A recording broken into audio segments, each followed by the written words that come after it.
What's up, guys? I am back in the truck, and today I am going to bring you a montage of flowers. Things that have bloomed over the last month since we brought you our first video, which was about the Magnolia, which coincidentally was the first flower of the year this year. Shortly thereafter was Forsythia, which should have been before that, but the cold weather's been screwing things up. And I've been waiting and waiting and waiting to feature the redbud because I love that plant. But it hasn't come out of its bud yet. But you know what? That's okay, guys. We're going to wait for it because we love it. It's a beautiful flower. It's amazing. We care about it, and we're going to give it a little extra attention. You know what else is amazing that we care about, that we should give a little extra attention to? Mothers. Happy Mother's Day, guys. And everybody else, take care of your mom.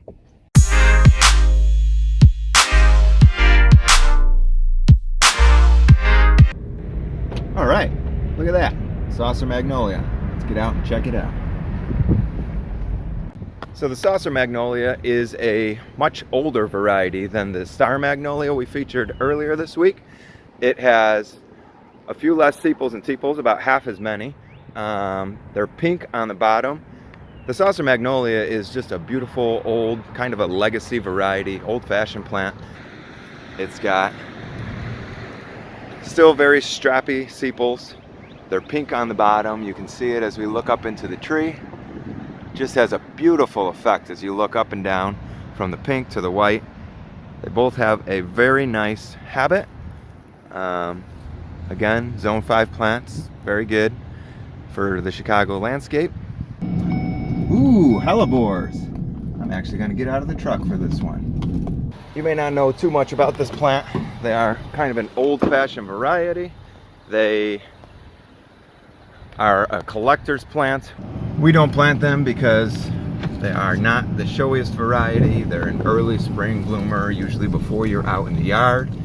If you were to plant them, I highly recommend you plant them near your entrance as a ground cover. They have a decent summer foliage, and you want it somewhere where you're going to catch sight of them in the early spring. Their flowers are pendulous, they're beautiful, they're enjoyable, but again, you're not really going to notice them if they're in the middle of your backyard and it's early enough that you're not out there and their flowers are looking down at the ground when you're looking down at the ground. You're just seeing the bottoms, and they don't do much, but they are very enjoyable. Their flowers are beautiful. They are a lot of fun. They're definitely a collector's plant. If you get into gardening and you have a space that you sit and have coffee in the early spring, this is the thing to put there.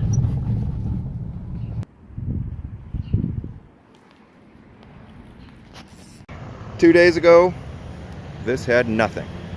Now today, it is a yellow surprise.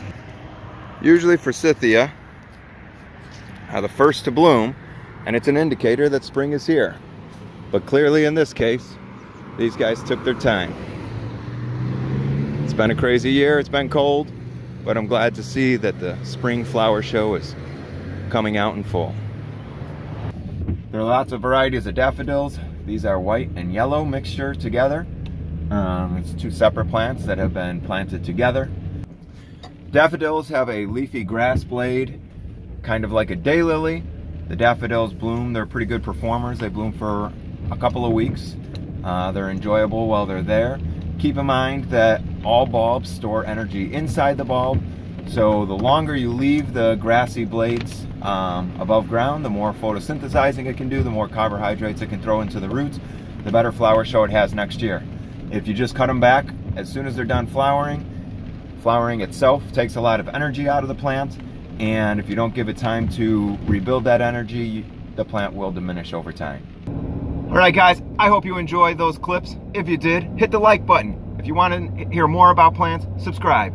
Plants are taking their time this year. The weather has not been the greatest, and we have been working under tarps. You saw a little bit of that before. I'm starting to put some videos together about future jobs.